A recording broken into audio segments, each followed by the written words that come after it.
Okay, I've put marker on this again, and what I'm going to do is I'm going to crown all these frets. This Baroque edge fret file is wonderful. It's very safe for the guitar. It has 3 sizes. We're going to use the biggest one on this because these are jumbo frets. I got this on Amazon. I will leave a link to this. I cannot suggest, if you're going to get any tool, this is one to get. And this, again, wasn't overly expensive. I want to say it was 15 to 20 bucks.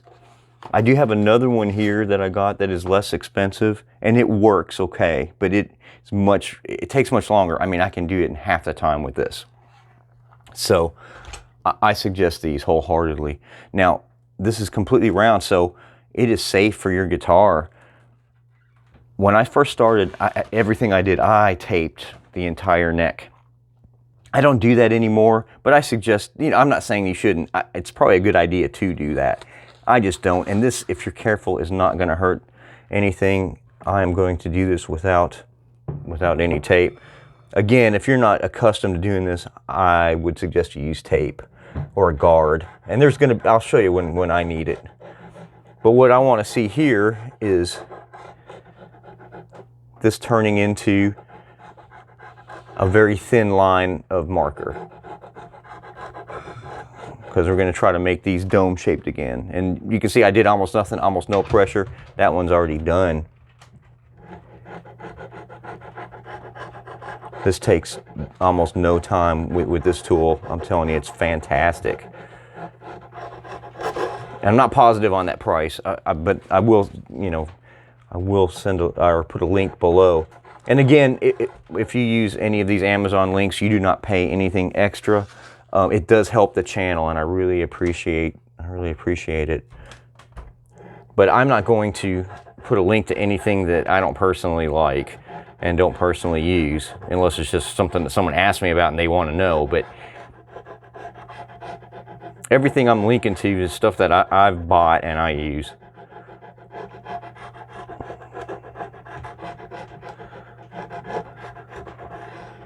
So you can see now it's just got a nice line down the middle, and that's what we want.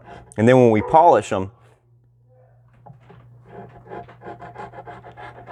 then we will want that to disappear, and it will.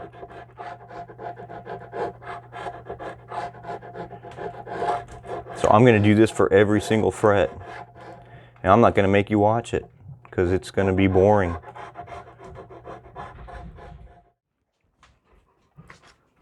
Okay, these are all crowned using, again, my Baroque file. It's well worth it, well worth it. So now I'm going to try to get these nice and smooth and polished. And I used to use just different grades of sandpaper, and it works, it does. But I ended up getting these fret erasers. I saw a lot of people using them, and I'm telling you, they are wonderful. I don't use the 180 too often. And I got these on Amazon. Again, they were very inexpensive. I'll find them, I'll leave a link. But what I do with these, and they really won't hurt the fretboard. You could tape it all off. I generally use a protector like this when I use it, though, just so I don't get too much gunk on there and have to wipe it off.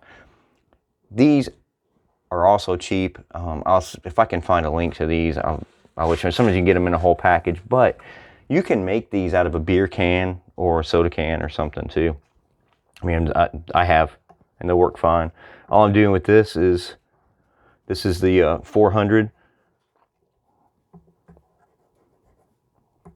And just cleaning it up some. It's looking good. I'm gonna do 400 first.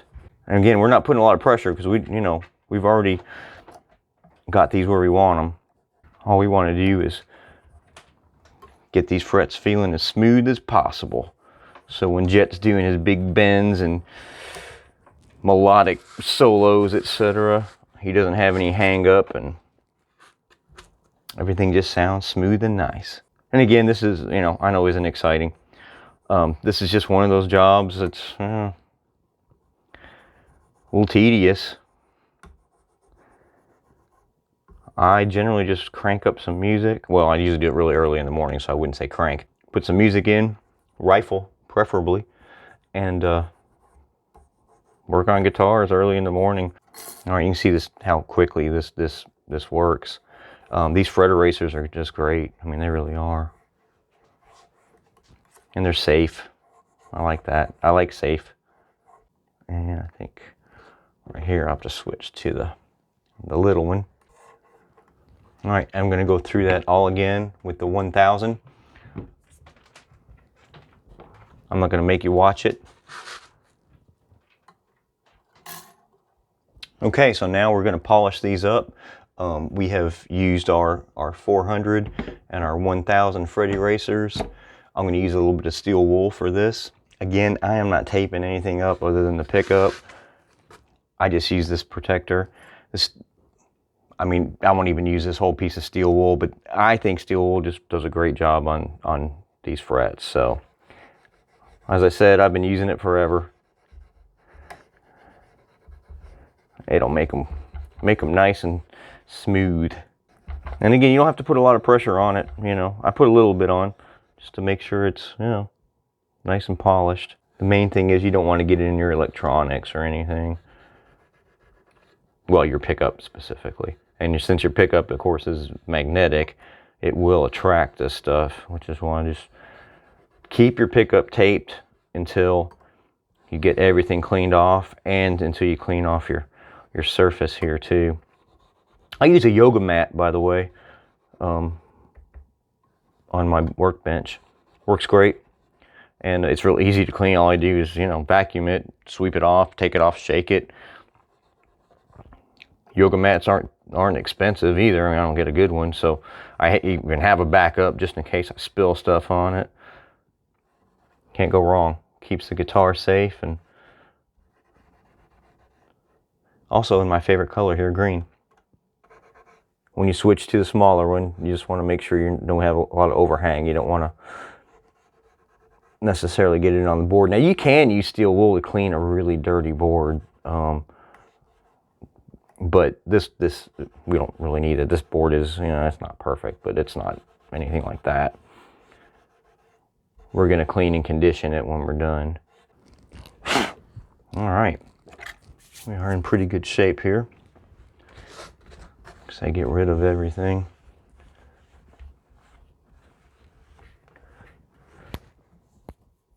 Those feel nice. Those feel nice. What you can do is take a rocker like this.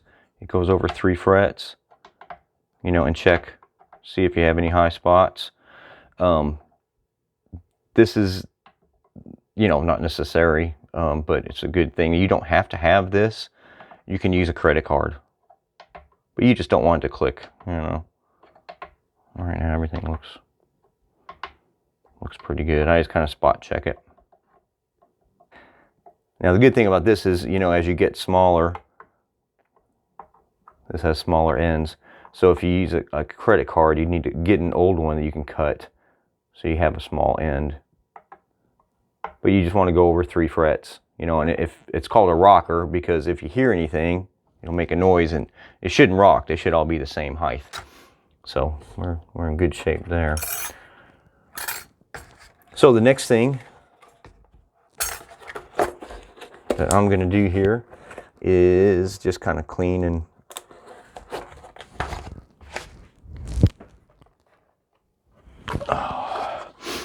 clean up the fretboard, and I want to give it some oil too. So I've been using this Dunlop System 65 recently. It has the lemon oil for the fretboard and then the guitar polish, and I really like this. Actually, Amazon, I'll give you a link to it. I don't know how much it was. This was a gift, so we'll have to find that out together. But this stuff's really good, and all I'm going to do with this is just put it all over the fretboard. I have been using mineral oil forever on rosewood and ebony fretboards, and it's fine. This is nice because it does clean them too. But trust me, mineral oil is fine. A lot of people use linseed oil I mean, you could probably use almost any kind of oil. The only thing that I worry about with some vegetable type oils is they could go rancid. So I generally use mineral oil, but like I said, I've been using this Dunlop, and I don't think it's actual lemon oil when it says lemon oil here. I'm not sure, but this stuff does a nice job. And again, it cleans and conditions. Sure, I got everything, and then I just like to let it sit for a little while. Now, I don't know if I'm gonna have to do anything with this nut as far as taking it down. I doubt it, because it was really low, and I didn't really take much off these frets, so I don't think I will. So what I'll do a lot of times is put a little graphite, just from a pencil, a mechanical pencil, in here, and that way, you know, it helps with tuning stability and stuff. Jet does not use any kind of tremolo or whammy, but still, it helps with tuning stability. So we're just going to let that sit for a few minutes, and I'm going to go ahead and put some graphite in there, and hopefully I don't have to cut it, because if I do, then the graphite I'm just now using is wasted. We will see. See, I just got some new pencils here. Any mechanical pencil, well, any pencil will do. Mechanical is just easier because it's because it's so small. And literally all I do is just draw in there, you know, just fill it in. All right, so I usually, like I say, let this sit for 5 minutes, 10 minutes, depending on how bad the board is. This one really isn't bad. It's always been a good looking board. So we'll wipe it off in just a moment, and then I will put strings on it, and we'll see what we need to do as far as setting it up goes. It shouldn't need much. I mean, I keep it set up. I just hadn't done this in a long time. So I think we'll just be able to put strings on it, and that's it. Okay, it sat for about 10, maybe 15 minutes. I'm going to wipe it all off now. And then we're going to put strings on it, and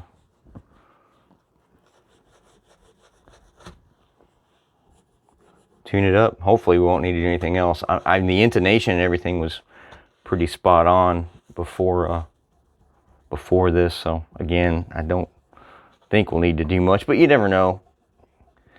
These things come out of adjustment, especially with the Gibson style bridges. They come off completely when you take the strings, all the strings off, and that is a little bit of a pain.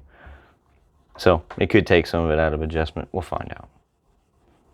But some of these frets are pretty dented up here. There's just not much I can do about that. I can't go down that low. I mean, if that would just take too much material off. But I do think this will be very, very playable and fine. I mean, it was actually very playable before. I just wanted to get them a little bit better. I'm gonna take some of the steel wool and work on that neck too. I like taking down a little finish from the neck on Jet's guitars and on my basses. I'm gonna use a little bit of steel wool on this one. A lot of times though, most of the time I use a really fine sanding sponge. But since I'm here and I have this handy, I'm just going to do it like that. Oh yeah, that's nice. Okay, so as I always say, put your tools away as you work. Keeps you from hurting your guitar. I am not going to put the truss rod cover on yet, because I want to make sure that the neck is adjusted well. So I'm going to put the strings on and check everything. And then if the neck's straight, I'll go ahead and put the truss rod cover on. It's just, you know, no reason to have to take it back off again. I don't really think that there's going to be any issues. Also, before I forget, any extra filings I want to get away. Now for the fun part, right? Let's put strings on it. Did I mention I hate strings? I hate guitar strings. I hate them. I hate them.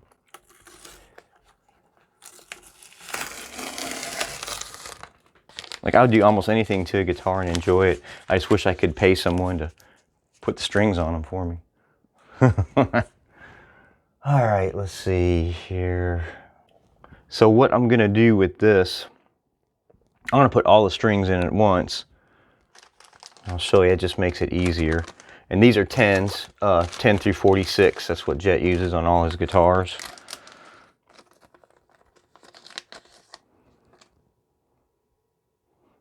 I'll make sure there's a link to GHS strings below. They have worked great for us for decades. Neither of us use anything else. They're inexpensive, and they sound fantastic. They last a long time, and that's what we want. I mean, you know, we are more concerned with sound, tone, etc., than how much something costs. We try to get as much tone for the money as we can. It goes with everything. So I work really hard to find products that don't cost a fortune but sound really good, be it pickups or, you know, I build some guitars and basses, and I try to, you know, keep the cost low for all of us, but allow us to have a lot of choices, especially for recording. You know, a lot of different guitars for recording is always a good thing. Of course, for me, I just use P basses. I do have 3 of them, which is probably overkill to have 3 of the same, but 2 of them are Franken Ps that I built. I know this couldn't be any more exciting. I'm going to come back to you as soon as I get these on. Strings are on, tuned up. I'm going to check intonation real quickly.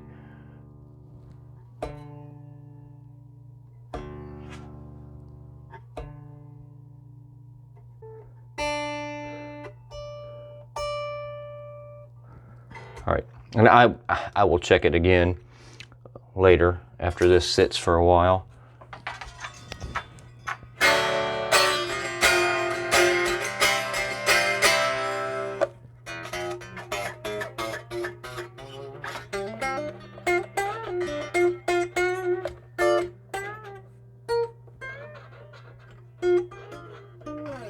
All right, let me check the neck relief, and I'll tell you, usually when I check neck relief, I just put my finger on the last fret, on the first fret, and I check it that way.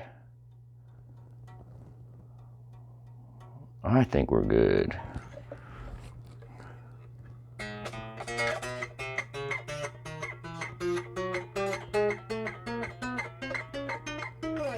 Nice and low action.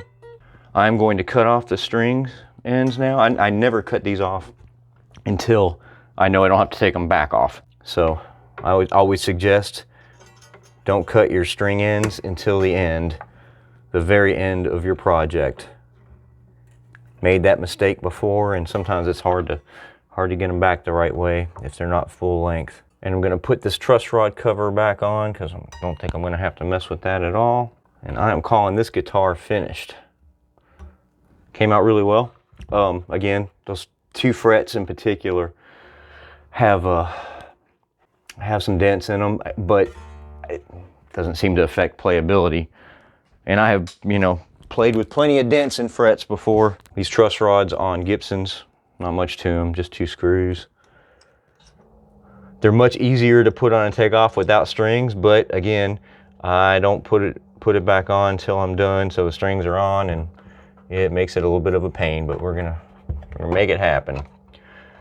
Always use the right size screwdriver. I know it sounds weird, but the last thing you want to do is strip something out. There we go. I just snugged these up nice. Again, you don't want to torque any of this stuff down. You don't really have to. Okay. That is it. The Corvus is complete in all its ugly beauty. Thank you so much. Please subscribe, hit like if you enjoyed this video, share it with your friends. Listen to Rifle every day.